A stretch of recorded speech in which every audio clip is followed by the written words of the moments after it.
Elise had always been an avid user of her phone. She would spend hours on social media, scrolling through her newsfeed and chatting with friends. She also had a habit of checking her phone first thing in the morning and last thing at night. It had become an addiction that she knew was not healthy for her. She realized that her phone had become a source of stress and anxiety in her life.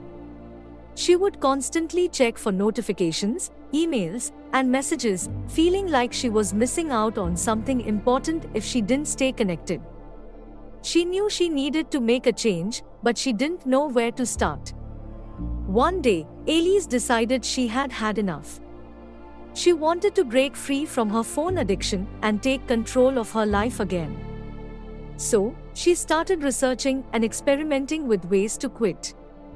The first step she took was to limit her screen time. She set a timer on her phone for each app and only allowed herself to use them for a certain amount of time each day. This helped her to become more mindful of how much time she spent on her phone and encouraged her to be more present in the moment. Next, Elise turned off all notifications except for the most important ones. She found that constantly being interrupted by notifications was a major source of distraction and stress. By turning off unnecessary notifications, she was able to focus more on her work and reduce her overall screen time. Elise also made a conscious effort to disconnect from her phone during specific times of the day. For example, she would leave her phone in another room while she ate breakfast or read a book. This helped her to be more present and engaged in the moment. To further reduce her phone usage, Elise found alternative activities to occupy her time. She started exercising more, reading books, and spending time outdoors. She found that these activities were not only enjoyable but also helped her to relax and reduce stress.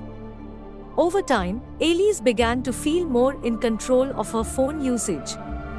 She was no longer a slave to her notifications and felt more connected to the world around her.